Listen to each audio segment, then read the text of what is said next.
나성서부교회의 2012년 9월 2일 주일 설교 말씀입니다. 성경 본문은 로마서 13장 1절에서 7절까지 말씀이며 그리스도인의 국가관이라는 주제로 이정현 목사님께서 설교해 주시겠습니다. 오늘은 9월 첫째 주일 로마서 13장 이 순서를 따라 그리스도인의 국가관에 대해서 말씀을 소개하고자 합니다.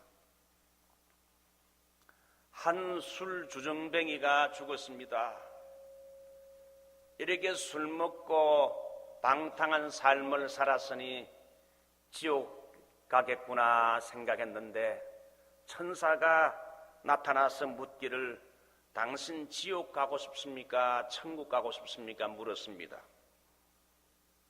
천국 가고 싶었지만은 그렇게 물으니까 천사님 죄송하지만 천국과 지옥을 먼저 한번 관광한 후에 결정하면 어떻겠습니까? 그러자 천사가 그러라고 흔쾌히 허락했어요. 그래서 이 사람이 술 주정뱅이가 죽은 후에 지옥 관광을 갔더니만 술집도 보이고 재미있게 사람들이 화투놀이도 하고 또 그 옆에는 미니스커트를 입은 예쁜 여자들까지 보이는 거예요. 야, 그 지옥이 괜찮네. 그런데 천국에 갔더니만 모든 사람이 흰옷을 입고 성경 이야기하며 찬송가만 부르는 거예요. 그러니까 그 주정뱅이는 야, 천국은 너무 따분하고 재미없어 보여서 대신 술과 예쁜 여자들이 있는 지옥에 더 많은 구미가 당기게 됐어요. 천사님, 지옥으로 가겠습니다. 지옥으로 보내주세요. 후회하진 않겠죠? 물론이지요. 지옥으로 간 주정뱅이는 깊은 굴 속에 끌려갔고 용광로처럼 뜨거운 곳에 던져지게 됐어요. 그래서 이 사람은 지옥의 뜨거운 고통 속에 절규하면서 천사님 아까 그곳하고는 완전히 딴판 아닙니까? 그러니까 천사가 하는 말이 이 사람아 그건 관광 코스고 이건 영주권 코스야. 사랑하는 성도 여러분, 미국이라는 곳은 관광 코스로 와서 그랜드 캐년 요세미테, 샌프란시스코, 나이아 저리 가라, 폭포를 방문해서 돈도 쓰고 몇 주간 즐기다 보면 정말 미국은 아름답고 살기 좋은 나라로 보입니다. 그러나 이곳에 영주하기 위해서 막상 이민 보따리를 풀고 살아가려고 하면 지옥의 고통과 같은 어려운 문제가 한두 가지가 아니라는 거예요. 정신적으로 외롭고 고달픈 건 물론이고 미국이라는 곳에서 어떻게 살아가야 되는가? 뭘 하며 살아가야 되는가? 문화 충격, 언어 장애, 체류 신분 문제, 물질 문제, 직장 문제, 자녀를 키우는 문제, 이러한 그 문제들이 수많은 정신적, 물질적인 문제와 고통을 당하게 된다 이거예요. 그러므로 이곳 미국에 온 이민자들에게 꼭 필요한 것이 뭡니까? 영적인 쉼과 안식을 주는 어머니의 품과 같은 교회가 그래서 이민자에게는 필요한 거예요. 아무리 바빠도 주일이면 교회에 모여서 하나님 앞에 예배를 드리고 예배를 통해 하나님의 말씀을 듣게 될 때에 내 영혼에 주시는 세미한 하나님의 음성을 듣고 새 힘을 얻었고 내 인생의 올바른 방향을 찾을 수 있으며 성도 간의 사랑의 교제를 나누는 이것이야말로 이민생활에 큰 힘이 되고 활력소가 됩니다. 저는 원래 설교를 하는 사역과 사람을 키우는 제자 훈련시키는 제자 삼는 사역이 저의 원래 전공이지만은 또 하나 전공은 노는 거 좋아하는 거. 저도 노는 게 전공이에요. 그래서 우리 교회의 목회 카렌다에도 교회 행사에 1년에 한 번은 전교인 여름 캠핑을 만들었어요. 교회 생활 잘하다 보면 연휴에 한번 놀러 가기도 힘들고, 특별히 교회에 중직이 되면 예배를 빠지기 힘들기 때문에 한번 놀러 가기도 힘들기 때문에 아예 교회에서 전체적으로 전교인들이 주일 예배를 드리고 한번 놀러 가는 겁니다. 오늘은 주일 예배를 드린 후에 남전도의 주관으로 산타바바라에서 한 15분 떨어진 엘 캐피탄 스테이트 비치에 가서 1박 2일 동안 텐트를 치고 밥을 해먹고 성도들과 함께 캠핑 수련을 가집니다. 아름다운 자연에 나가서 하나님을 찬양하며 정말 하나님의 은혜를 감사하며 성도들끼리 서로 대화를 나누는 것 얼마나 좋습니까? 이번에 혹시 못 가시는 분들은 내년도에는 꼭 여러분이 가실 수 있기를 바랍니다. 별이 빛나는 밤에 바닷가 달빛이 비치는 캠프장에서 모닥불을 피워가며 서로 주 안에서 교제함으로 이민 생활의 스트레스를 한 방에 날려보낼 수 있어요. 우리가 어떻게 예수를 믿게 됐는지, 자기 현재 있는 여러 가지 삶을 나누며 기도 제목을 나누면서 서로 간증하고 교제하고 찬양하는 이런 모임을 통해 우리가 서로 가까워지고, 우리는 그리스도 안에서 한 형제요 신앙의 동지임을 확인할 수 있는 시간이 될 겁니다. 시편 133편 1절, 형제가 연합하여 동거하며 어찌 그리 선하고 아름다운고, 형제가 연합하여 동거하며 어찌 그리 선하고 아름다운고. 제가 얼반 베델교회에 셀 목자들 훈련시키러 강사로 한번 갔더니만 그곳에서 이런 찬양을 합니다. 사랑의 나눔 있는 곳에 하나님께서 계시도다. 한번 불러볼까요? 사랑의 나눔 있는 곳에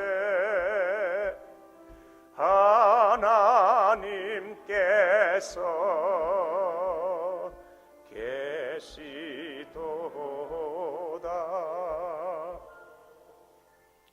미움과 다툼이 있는 곳에는 마귀가 득실거리지만은 사랑의 나눔이 있는 곳에는 하나님이 계시도다.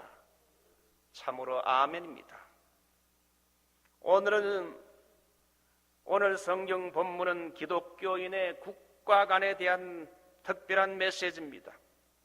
교회와 국가와의 관계는 기독교계에서 수십 세기에 걸쳐 논란이 일어난 특별한 주제지요. 교회와 국가는 어떤 관계를 가지고 있는가? 주로 영국의 성경학자인 잔 스타트는 4가지 모델을 말했습니다. 첫 번째는 국가가 교회를 통치하는 국가 만능론, 두 번째는 교회가 국가를 통제한다는 신정국가론, 옛날에 교황이 황제를 지배하는 때가 있었지요. 세 번째는 국가가 교회에 호의를 베풀고 교회는 그 호의를 받기 위해 국가의 편의를 도모하는 타협안의 콘스탄틴주의. 네 번째는 교회와 국가가 정치와 종교를 분리하되 협력 정신으로 하나님이 주신 각자의 독특한 책임을 인정하고 서로 격려하는 동반자의 관계. 여러분, 어느 모형이 가장 이상적이고 성경적인 모형이라고 생각합니까? 네 번째, 이 네 번째 모형이 로마서 13장에 나오는 바울의 교훈과 가장 일치합니다. 국가와 교회는 정교 분리하되 서로 협력 정신으로 하나님이 주신 각자의 독특한 책임, 국가는 국가대로 교회는 교회대로 책임을 인정하되 서로 격려하고 함께 협력하는 동반자의 관계가 교회와 국가의 관계라 할 수 있습니다. 정치와 교회는 서로 구분돼야 되고 서로의 영역에 직접적으로 개입하는 일은 삼가야 한다는 겁니다. 목사도 강단에서 목회를 해야지 정치에 직접 뛰어든 것도 잘못이고 목사가 정치인이 되는 것은 올바른 길이 아니라고 생각합니다. 교회 안에서 특정 정당이나 정치인을 공개적으로 지지하는 것도 그렇게 성경적이지 않습니다. 반대로 정치가 교회의 존재와 운명에 어떤 영향력을 미치는 것도 잘못입니다.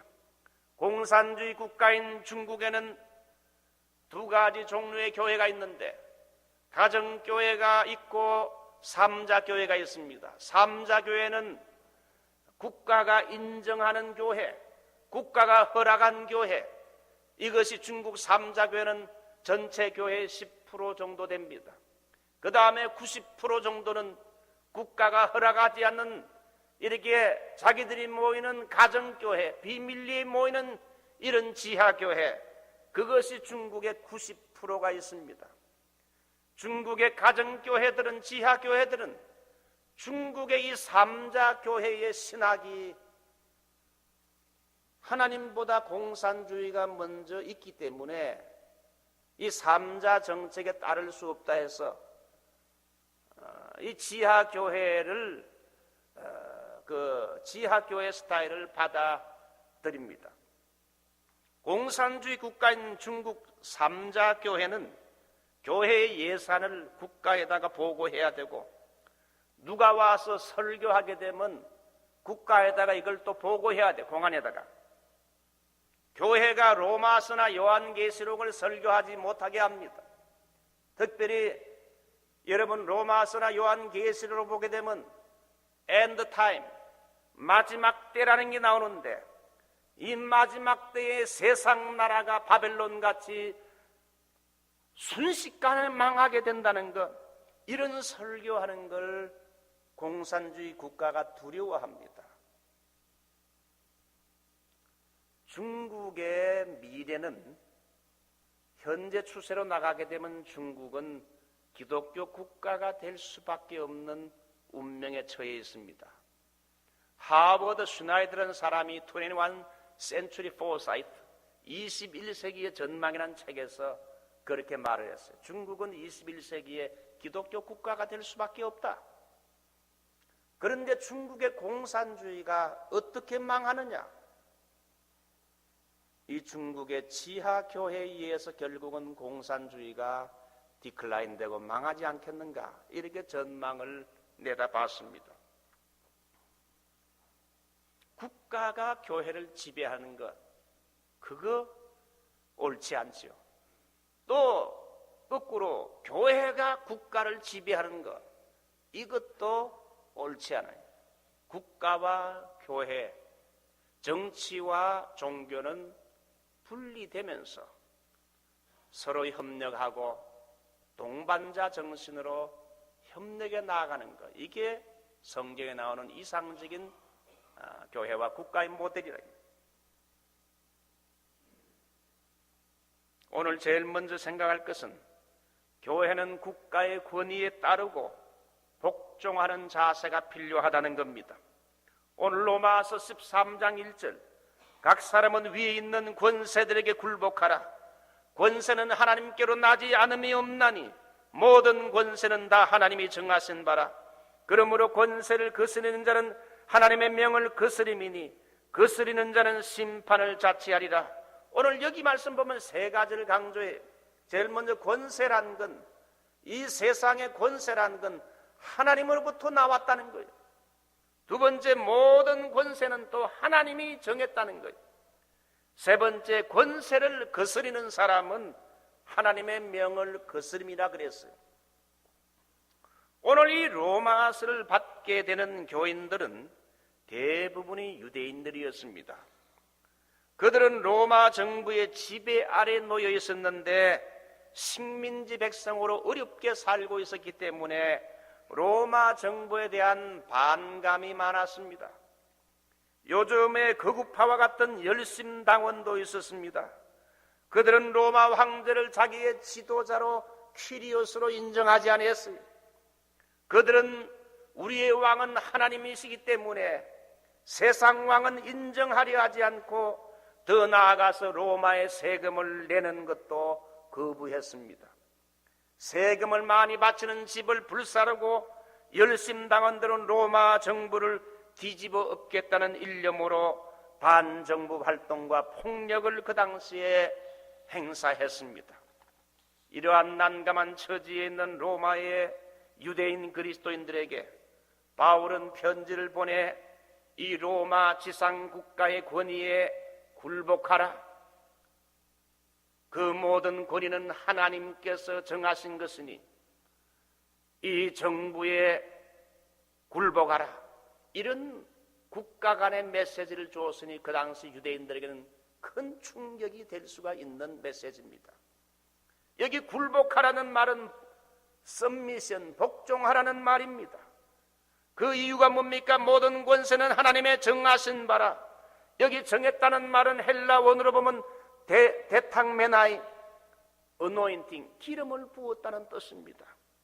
하나님이 기름 부어 고용하여 쓰시는 사람이기 때문에 대통령이나 이 권력을 잡은 사람들에게 그 권위에 복종하라. 세상 권세도 하나님이 기름 부어 세우셨다는 겁니다.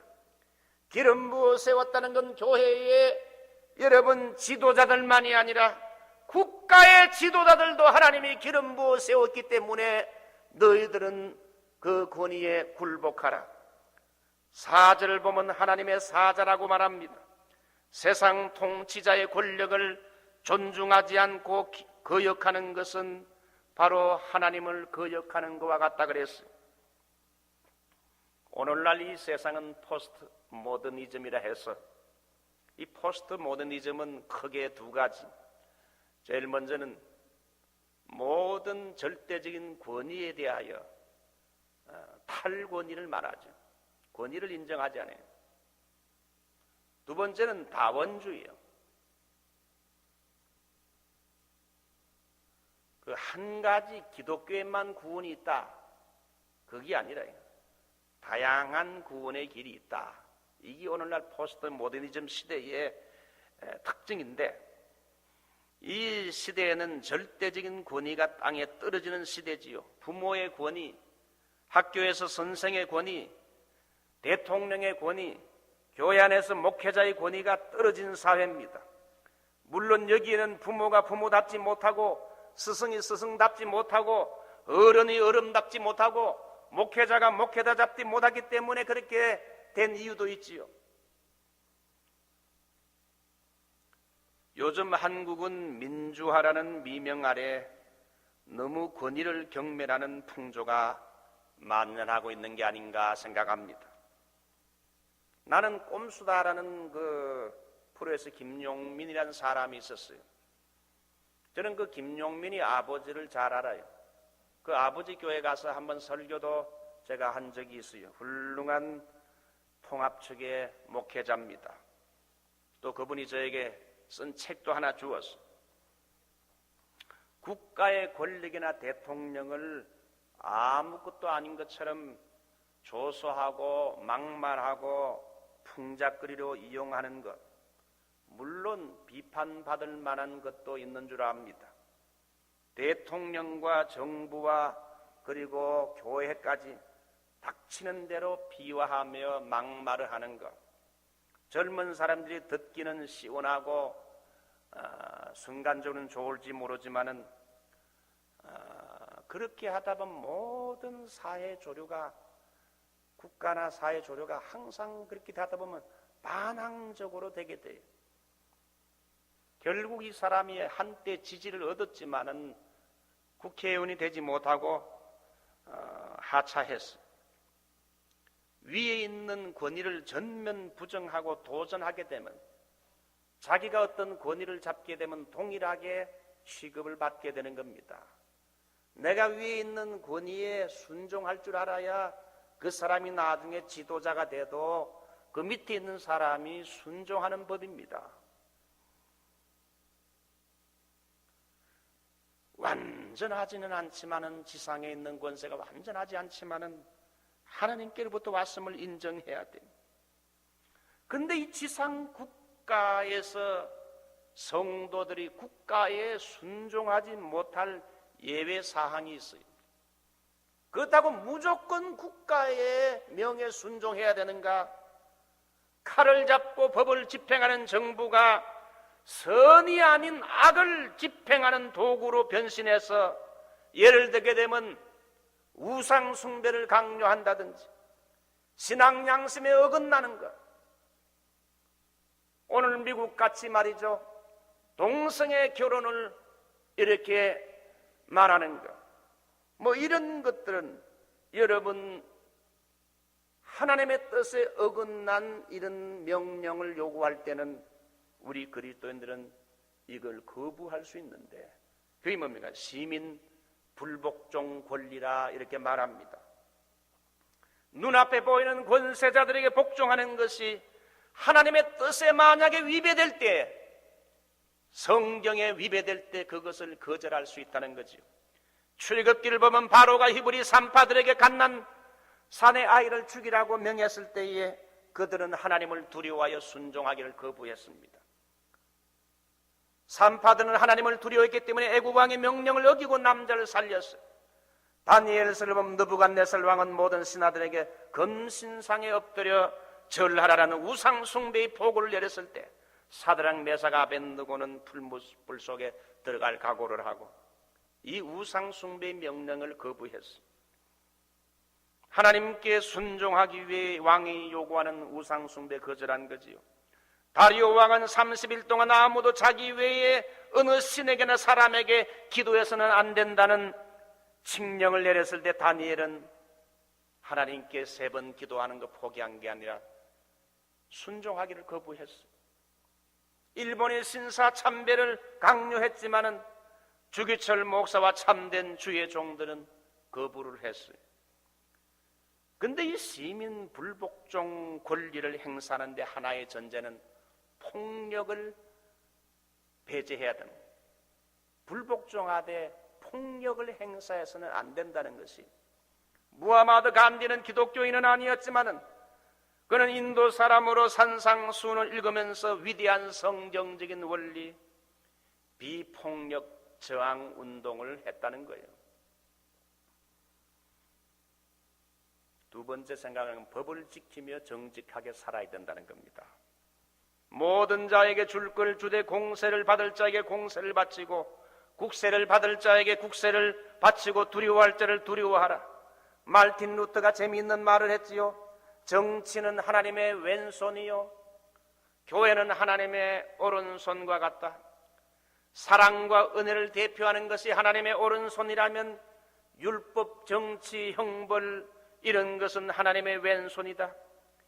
이 오른손과 왼손이 둘이 바로 균형을 잡고 긴장관계에 있으면서 우리가 성장해 나간다.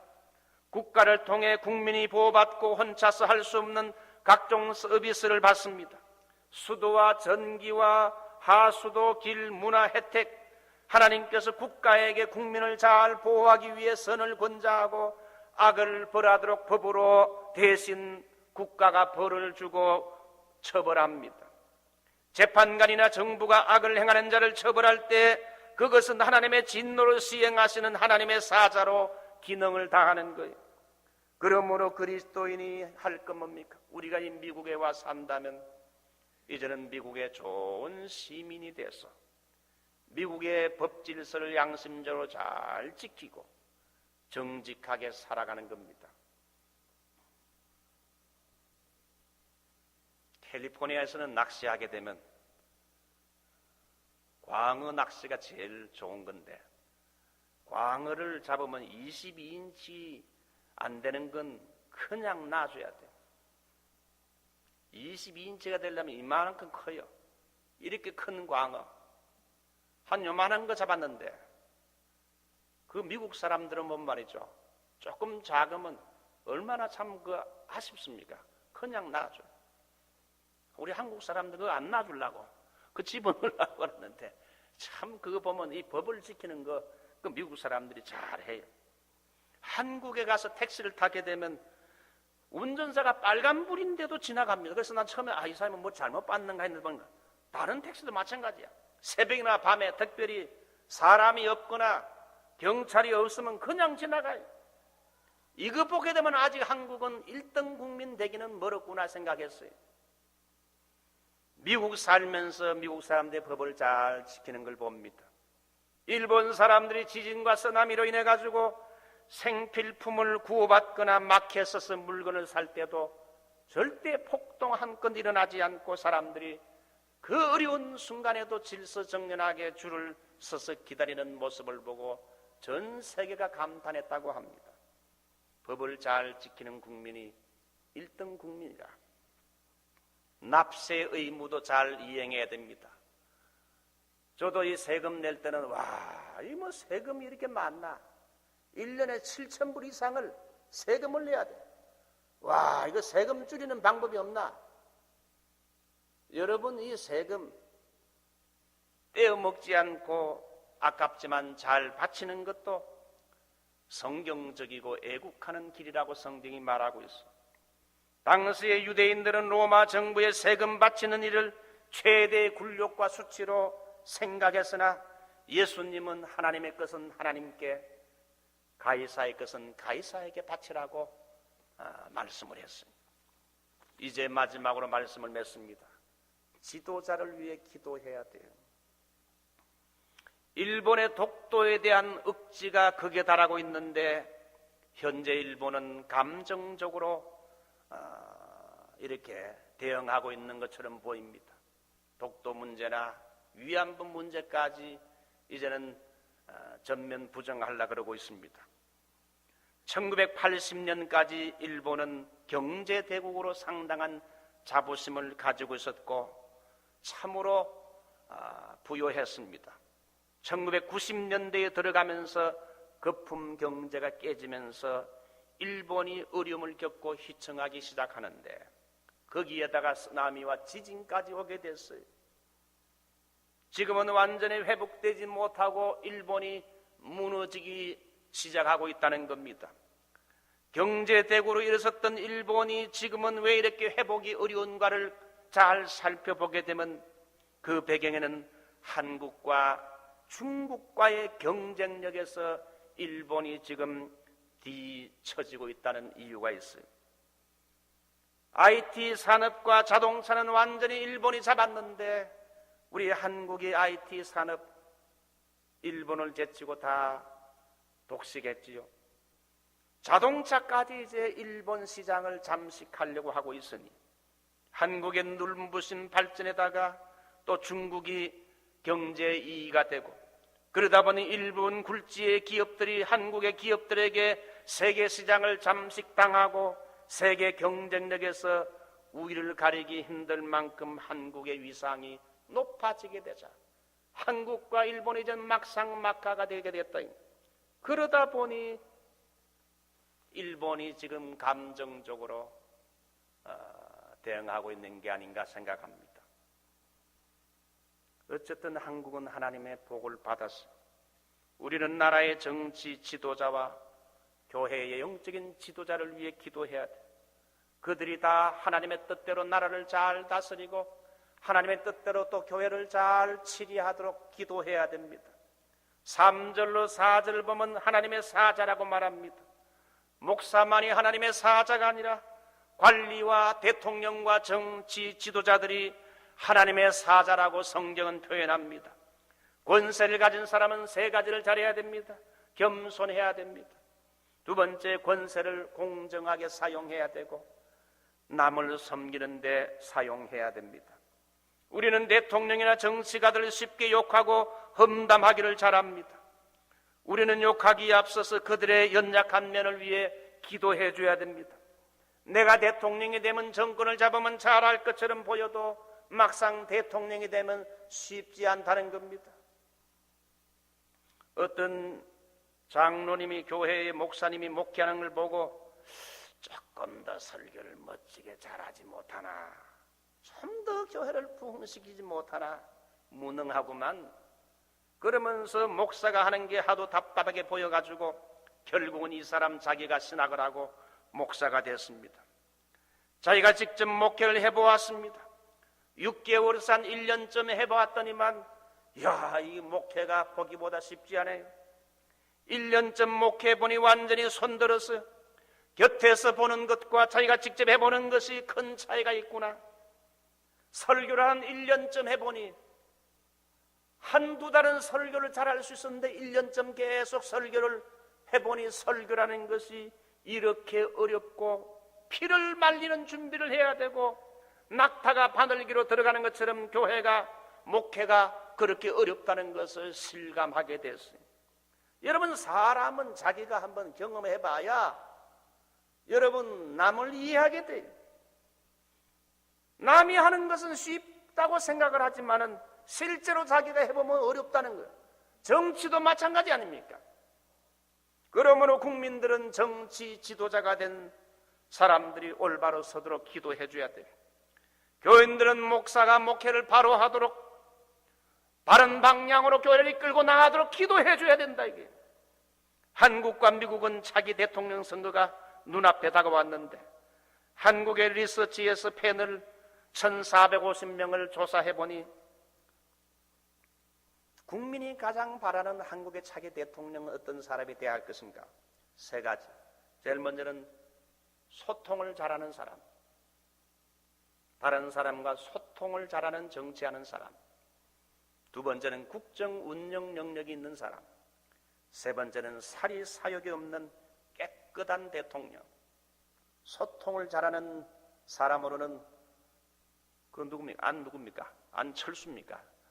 철수에게 많은 점수를 줬고, 그 다음에 국정 운영을 능력 있는 사람에게는 박근혜가 지금 제일 점수가 높아요. 어쨌든 둘 다 괜찮은 사람이 아닌가 저는 개인적으로 생각을 해요. 우리 한국의 앞으로 차기 대통령, 참 좋은 대통령이 세워지도록 기도하고, 우리 정치나 교회의 지도자들이 할 게 회개예요.